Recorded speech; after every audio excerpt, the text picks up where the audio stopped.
My name is Epsiba Beulah. Before I was a Hindu girl doing a lot of idol worship, and I was like completely a traditional girl, like accepting what father says, what the elder says, and I was used to respect all those things. And after coming to the Lord, and I stopped the tradition. I completely stopped the tradition, and I just entered into the love and compassion of the Lord. My parents arranged for the marriage, and it was like a 2 months gap from the arrangement to the marriage. And immediately after marriage, like he said, like I don't like you. I just want to leave, and he left. Even I was pleading him, I was begging him, and I was asking him to come back, but it never happened. If he is not going to come to me, I want to die. That if he is going to be separated from me, I should die. The day I was about to kill myself, I was watching a TV channel, and immediately she started like, here one girl is crying. You have been separated with your husband and you are planning to die now, but you are not going to do that. Immediately I called to one of my Christian friends, and she shared with me the gospel. On the spot, I accepted Lord as my Savior. The next moment, I felt free from the burdens and all kind of thoughts, and everything left me. Praise Lord అండి. దేవునికి మహిమ కలుగును గాక. చిన్న ప్రార్థన చేసుకుందాం. పరిశుద్ధ గొప్ప దేవా, నీకు స్తోత్రం, స్తుతి, మహిమ, ఘనత, ప్రభావం చెల్లించుకుంటున్నాం. నేను మరొక్కసారి సమయంలో తండ్రి ఉన్న పాటను మీ సన్నిధికి వచ్చుటకు మీరు మాకు ఇచ్చిన గొప్ప ధన్యతకే వందనాలు తండ్రి. ఈరోజు దావీదు జీవితంలోకి వెళ్ళి ఇంకొక శ్రేష్టమైన అంశం, మరి దావీదు సౌలు మధ్యలో జరిగిన కొన్ని సంఘటనలని ప్రభా నాయనా తండ్రి ప్రభా మేము ధ్యానిస్తుండగా మాతో మాట్లాడి మీరే సమస్త మహిమ, ఘనత, ప్రభావాలు పొందుకోమని యేసుక్రీస్తు నామములో ఈ సమయాన్ని ఈ మాటల్ని సమర్పిస్తున్నాం తండ్రి. ఆమేన్. ప్రైజ్ లార్డ్ అండి. దేవునికి మహిమ కలుగును గాక. 5వ భాగముగా దావీదు సౌలు మధ్యలో జరిగిన కొన్ని సంఘటనల్ని మనం ధ్యానిద్దాం. అంటే మొదటి దినము దావీదు ఉన్న దినము నుండి సౌలు ఉన్నాడండి. ప్రతి దినము సౌలు గురించి మనం ధ్యానిస్తూనే వచ్చాం. కానీ ప్రత్యేకంగా సౌలుకి దావీదుకి మధ్యలో జరిగిన కొన్ని సంఘటనలు మనం ఈరోజు మరి ధ్యానిద్దామండి. అందరిని బట్టి దేవునికి మహిమ. మొదటిగా 1 సామెల గ్రంథము 18వ అధ్యాయము 6-7 వచనాలు. ఎలా వీళ్ళిద్దరి మధ్యలో ద్వేషం అనేది పుట్టిందనేది చూద్దాం. దావీదు ఫిలిష్తీయులను హతము చేసి తిరిగి వచ్చినప్పుడు స్త్రీలు ఇజ్రాయేలును ఊళ్ళ ఇంటిలోనున్న అందరి నుండి తంబూరలతోనూ సంబరములతోనూ వాద్యములతోనూ పాడుచు నాట్యమాడుచు రాజైన సౌలును ఎదుర్కొనుటకై వచ్చిరి. ఆ స్త్రీలు గానము ప్రతిగానము చేయుచు వాయించుచు సౌలు 1000 కొలదియు దావీదు 10,000 కొలదియు శత్రువులను హతము చేసిరనిరి. ఆ మాటకి సౌలునకు ఇంపుగా ఉండనందున అతడు బహుకోపము తెచ్చుకొని, వారు దావీదునకు 10,000 కొలది అనియు నాకు 1000 కొలది అనియు స్తుతులు పాడిరే, రాజ్యము తప్ప మరి ఏమి అతడు తీసుకొనగలడు అనుకొనెను. కాబట్టి నాట నుండి సౌలు దావీదు మీద విషపు చూపు నిలిపెను. ఇక్కడండి నిజంగా ఆరంభించబడింది. అంటే క్లుప్తంగా మొన్న మనం మాట్లాడుకున్న అంశాలలో క్లుప్తంగా చెప్పాను. ఈరోజు పూర్తిగా చదివి వినిపించాను. అంటే ఎగ్జాక్ట్ కారణం, మరి సౌలు పర్మిషన్ తోటి గొలియాతుని చంపినప్పుడు దావీదుకి మరి ఘనత వచ్చిందండి. సౌలు కూడా ఆనందించాడు, హ్యాపీగా ఫీల్ అయిపోయాడు. కానీ ఎప్పుడైతే మరి ఆ వారందరూ కూడా సెలబ్రేట్ చేసుకుంటూ మరి దావీదు చేసిన కార్యాన్ని బట్టి, గొలియాతుని చంపిన విధానాన్ని బట్టి వాళ్ళందరూ, అక్కడున్న స్త్రీలు కానీ అక్కడున్న వాళ్ళంతా కూడా, సమాజం అంతా కూడా ఆనందంతో, గానాలతో, నాట్యాలతో, మరి పాటలతో వారు ఆనందిస్తున్న సమయంలో మరి వారి తెలియకుండానో తెలుసో మరి ఉన్న పాటన మరి సౌలు కంటే ఎక్కువగా దావీదుని పొగడి జరిగిందండి. ఎలా పొగుడుతున్నారు అనేది చూస్తే సౌలు 1000 కొలది, మరి దావీదు 10,000 కొలది శత్రువులను అంటే హతము చేశాను. అంటే దావీదుని గొప్ప చేసి వాళ్ళు పాడుతుండడం మరి సౌలు విన్నప్పుడు అతనికి వెంటనే మరి తనకి కోపం అనేది పుట్టిందంటే. యాక్చువల్గా సౌలు అనేవాడు యథార్థవంతుడు, మరి దేవుని ఆత్మచేత నింపబడిన వాడైతే ఇలాంటిది రాకూడదు. కానీ సౌలు ఆల్రెడీ దేవుని ఆత్మను పొడగొట్టుకున్నాడు, అభిషేకాన్ని పొడగొట్టుకున్నాడు, మరి దేవునికి వ్యతిరేకమైన వాడుగా ఉన్నాడు. దేవుడు ఆల్రెడీ తనని తృణీకరించాడు. ఆ విషయము దావీదు సౌలు జీవితంలోకి రాకముందుగానే సామ్యూయలు కూడా చెప్పేశాడు, నిన్ను దేవుడు తృణీకరించేశాడు, ఇంకొకరిని ఎన్నుకున్నాడు. కానీ నీ రాజ్యం కొన్ని రోజులు ఉంటుంది అంతేకాని కానీ నిన్ను తర్వాత ఇంకొకరిని ఎన్నుకున్నాడని ఆల్రెడీ సౌల్కి తెలుసు, కానీ ఎవరు అనేది తెలియదండి. అయితే ఎప్పుడైతే ఈ ప్రతి గానాలు వినపడినాయో వెంటనే తన మనసుకి అర్థమైపోయింది, ఇంతగా వీళ్ళు పొగుడుతున్నారే అంటే ఇంకా రాజ్యము కాకుండా ఇంకేమి మిగిలింది తిని తీసుకోవడానికి, అంటే ఖచ్చితంగా తినే నెక్స్ట్ దేవుడు అభిషేకించిన వాడు అని అర్థం చేసుకొని తన మీద విషపు చూపండి. చూడండి, విషపు అంటే భయంకరం అండి. ఇంకా విషం ఉండకూడదు మనిషికి. అసూయ, కోపము, గర్వం అనేది భయంకరమైనవండి. ఇక్కడ చూస్తే విషము అంటే ఇంక అంతే నాశనం చేసే మనసే. ఇంకా పరిస్థితిలో దావీదుని చంపేయాల్సిందే, ఎందుకంటే తను ఖచ్చితంగా నా రాజ్యాన్ని తీసుకుంటాడు. దేవుడు తృణీకరించాడని తినికి బాధ లేదు, దేవుడు మరి తన్ని కాదన్నాడు అని సామ్యుల ద్వారా ప్రవచించినా కూడా, సామ్యులు గద్దించినా కూడా మనసు మార్చుకోవడానికి తినికి మనస్సు లేదు.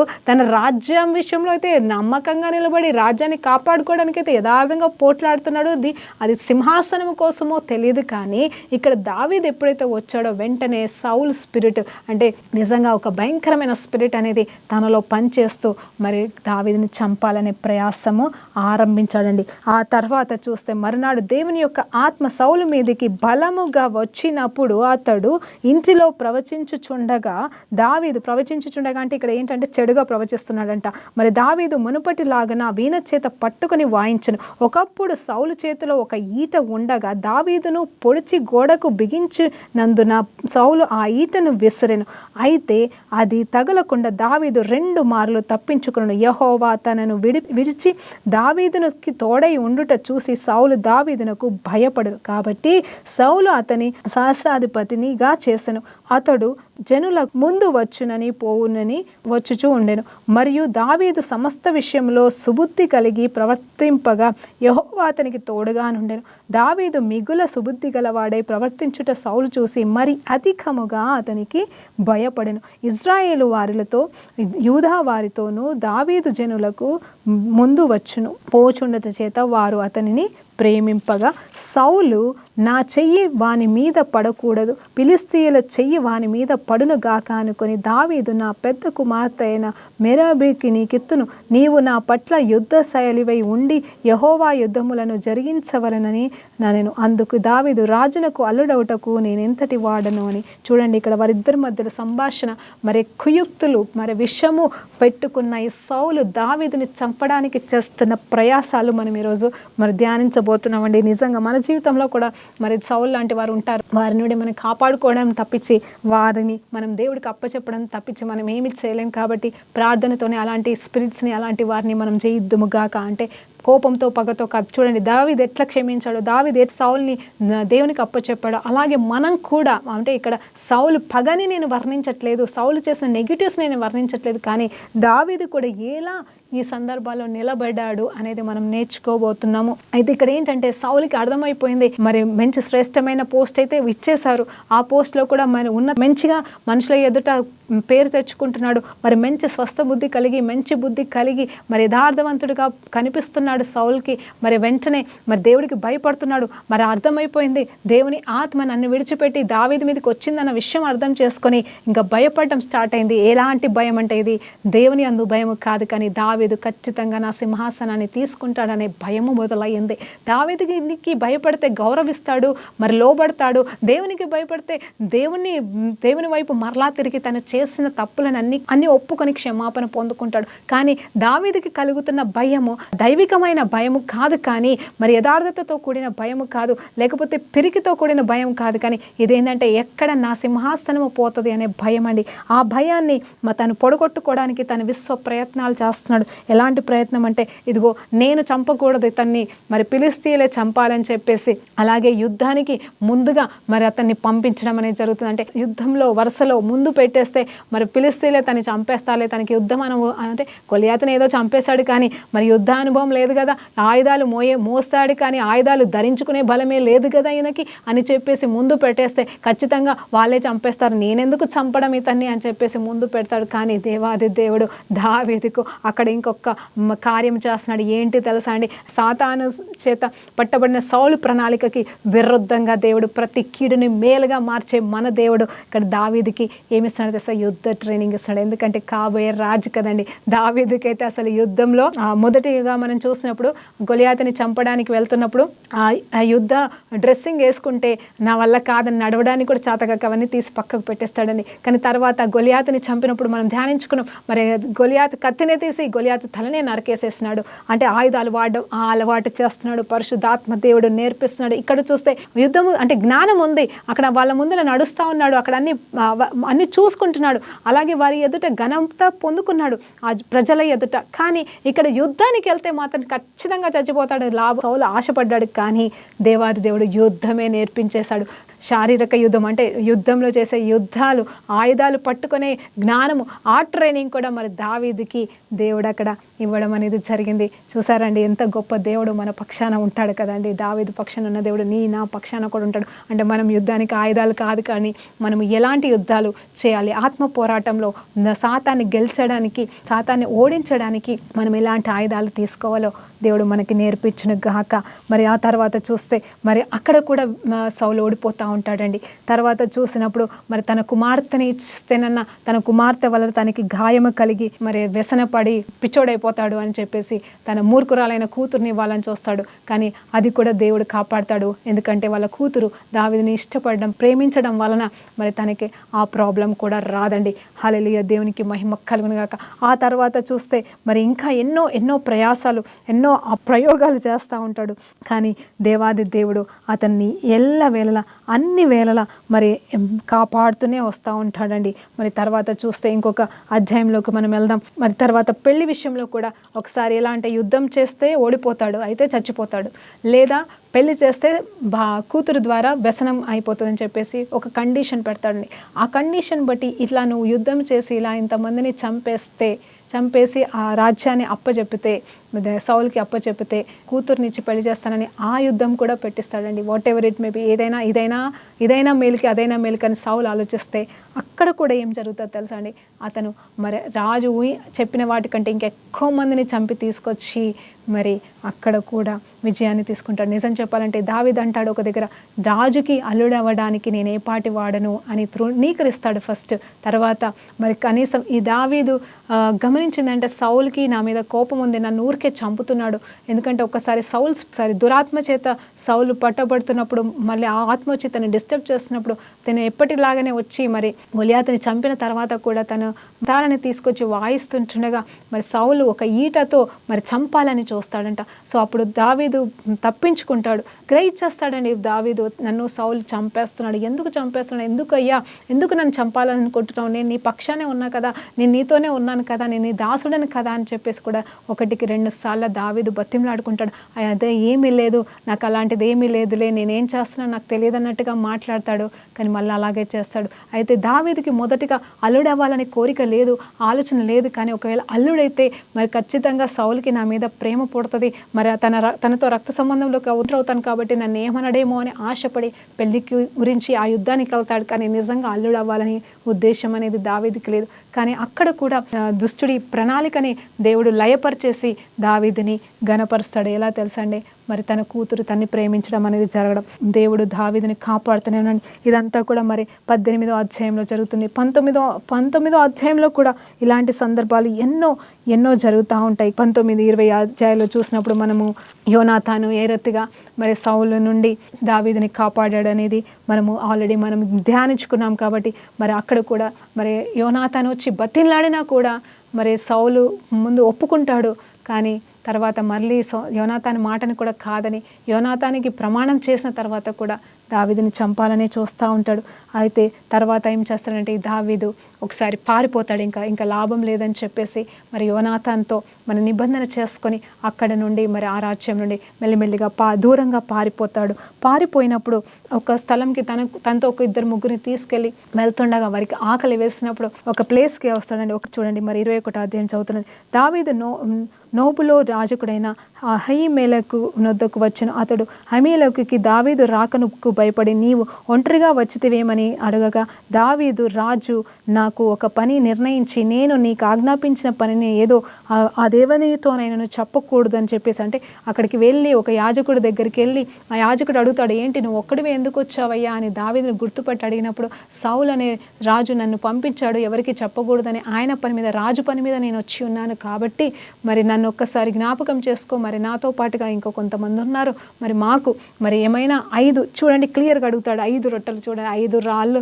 కలిగిన ఆ వ్యక్తి ఇక్కడ 5 రొట్టెలు అడుగుతా ఉన్నాడు, 5 రొట్టెలు ఏమైనా ఉన్నాయా తినడానికి అన్నప్పుడు అక్కడ ఆ యాజకుడు అంటాడు, మా దగ్గర ఆహారం లేదు, అది మనుషులు తినే ఆహారం, అంటే సామాన్య వాళ్ళు తినేవాళ్ళు కాదు, యాజకులు తినే ఆహారం రొట్టె మాత్రమే ఉంది కాబట్టి మరి అది ఇవ్వలేను, కానీ ఒకవేళ మీరు మరి గత కొన్ని రోజులుగా పవిత్రులుగా ఉంటే మీరు తినొచ్చు అని చెప్పేసి అన్నప్పుడు, మరి మేము పవిత్రంగానే ఉన్నాము అని చెప్పేసి దావీదు అన్నప్పుడు 5 రొట్టెలు మరి ఆ మందసము దగ్గర పెట్టబడిన 5 రొట్టెలు మరి తినడం అనేది జరిగింది. నిజం చెప్పాలంటే దేవుని సన్నిధిలో రొట్టెలు తినే అభిషేకము ధన్యత మరి అక్కడ దావీదుకిని తర్వాత మరి అక్కడ ఉన్న వారికి మరి దేవుడు ఇచ్చి ఉన్నాడు. ఆ తర్వాత వాళ్ళు అక్కడి నుండి వెళ్ళిపోయిన తర్వాత మరి సౌలు వచ్చి మరి సౌలు విడిచిపెట్టలేదండి, సౌలు దావీదుని వెంటాడుతూనే ఉన్నాడు. మరి ఎలాగైనా చంపాలి, ఎప్పటికైనా రాజు అయిపోతాడని తెలుసు కాబట్టి ఎలాగైనా దావీదుని చంపాలని మరి వెళ్తున్నప్పుడు తనకి ఈ జరిగిన సంఘటన మరి ఎక్కడికి వెళ్ళాడు, యాజకుడి దగ్గరికి వెళ్ళాడని తెలిసి ఆ యాజకుడి దగ్గరికి వెళ్ళి కూడా యాజకుడికి సంబంధించిన వాళ్ళందరూ నేను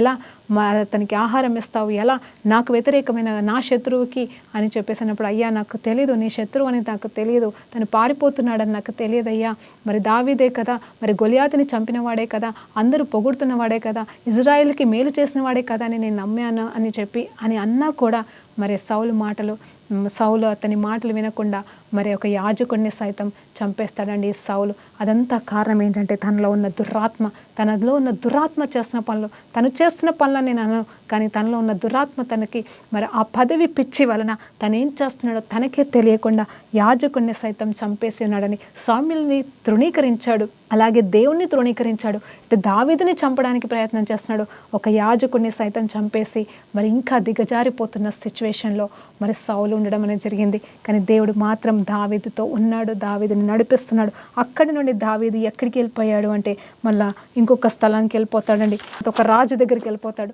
ఆ రాజు దగ్గర ఎలాంటి అనుభవం పొందుకుంటాడంటే, దగ్గరికి ఇతన్ని తీసుకెళ్తే ఇతను దావీదు కదా, మరి గొలియాతుని చంపిన దావీదే కదా, సౌలు దగ్గర నిలబడుతున్న దావీదే కదా, ఇతనిని చంపుదామా అని ఆలోచన చేస్తుంటుండగా వెంటనే తనకి తెలివి వచ్చేసి, అంటే ఆలోచన చేసి ఒక పిచ్చోడిలాగా సొల్లు కార్చుకుంటూ తించే పరిస్థితికి వచ్చినప్పుడు ఆ రాజు అతన్ని చూసి, ఇదేంటి దావీదు అంటారండి, ఇతను దావీదు కానే కాదు, ఒక పిచ్చోడిని తీసుకొచ్చి నా ముందర పెడతారా, నా సమయం వ్యర్థం చేస్తారా అని చెప్పేసి వాళ్ళని గద్దించి దావీదుని మరి పంపివేస్తారండి. యాక్చువల్గా దావీదే, కానీ దావీదు పిచ్చోడిలాగా నటించడం అని జరిగింది. చూడండి, సౌలు నుండి పారిపోవడానికి ఒక గొలియాతుని చంపిన దావీదుకి మరి సౌల్ని చంపడం అంత కష్టమేం కాదు, కానీ మరి అభిషక్తుడని లేకపోతే రాజని మరి తను నియామకాన్ని బట్టి, అంటే దావీదు తప్పు చేయకుండా దేవుని హృదయానుసరుడు కాబట్టి ఎవరిని హింసించకూడదు కాబట్టి యథార్థవంతుడై తన్ను కాపాడుకుంటూ పారిపోతున్నాడే, కానీ మరి సౌలుకి ఎలాంటి హామీ చేయట్లేదు, ఎలాంటి ప్రాబ్లం క్రియేట్ చేయట్లేదు, పారిపోతూనే ఉన్నాడండి. ఈ పారిపోయే సిచ్యువేషన్లో ఒకసారి మరొక సందర్భం వస్తుంది. 1 సామ్యుయేలు 24వ అధ్యాయంలో క్లియర్గా రాయబడి ఉంటుంది. అక్కడ ఎంగేడి అనే స్థలంలో మరి తను అక్కడ మరి ఉదయకాల వృత్తులు చేసుకోవడానికి మరి సౌలు వెళ్ళినప్పుడు అక్కడ అనుకోకుండా మరి దావీదుకి మరి దొరుకుతాడంట. అక్కడ ఎవరు ఉండరు, వెంటనే అక్కడున్న వాళ్ళంతా సలహా ఇస్తారు. ఎవరు తెలుసా అండి, దావీదుతో ఉన్న 400 మంది ఎలాంటి వాళ్ళంటే ఓడిపోయిన వాళ్ళు, దిగజారిపోయిన వాళ్ళు, నష్టపోయిన వాళ్ళు, డిప్రెషన్లో ఉన్న వాళ్ళంట దావీదుకి తోడే ఉన్నారంట. చూడండి, ఎలాంటి వారు మనకి అలాంటి వాళ్ళే దొరకాలన్నమాట. అంటే మనం కూడా ఒకవేళ మనం బలహీనమైతే, మనం బలహీనతల నుండి మనం లేసిన వారమైతే మనం ఈ బలహీనలను మనం లేపగలమండి. నిజంగా చెప్పాలంటే దావీదుకి అదొక మంచి వరం ఉంది. ఎవరైనా సరే బలహీనలు అయిపోతే వాళ్ళని లేపుతాడు, ఎవరైనా సరే ఓడిపోతే వాళ్ళని ఆదరిస్తాడు. మరి ఆ గుణము కలిగిన ఈ వ్యక్తి దగ్గరికి మరి నిజమైన బలహీనలో ఓడిపోయిన వారు మరి ఒక 400 మంది దావీదు దగ్గరికి వచ్చి పారిపోతున్న సిచ్యువేషన్లో మరి 400 మంది తోడుగా మరి దావీదుకి దేవుడు సైన్యం ఇచ్చినాడు. వారిని బలపరుస్తూ ధైర్యపరుస్తూ వారిని కూడా ఎక్కడికి వెళ్తే అక్కడికి తీసుకెళ్తూ మరి అలా యుద్ధం చేస్తున్న సమయంలో మరి సౌలుకి మరి ఒంటరిగా దొరికినప్పుడు వెంటనే అక్కడ ఉన్న వాళ్ళంతా, అయ్యా ఇంకా చంపేసే సౌల్ని, నువ్వే రాజు అయిపోతావు అని చెప్పేసి సలహా ఇస్తే వెంటనే ఒక మాట అంటాడు.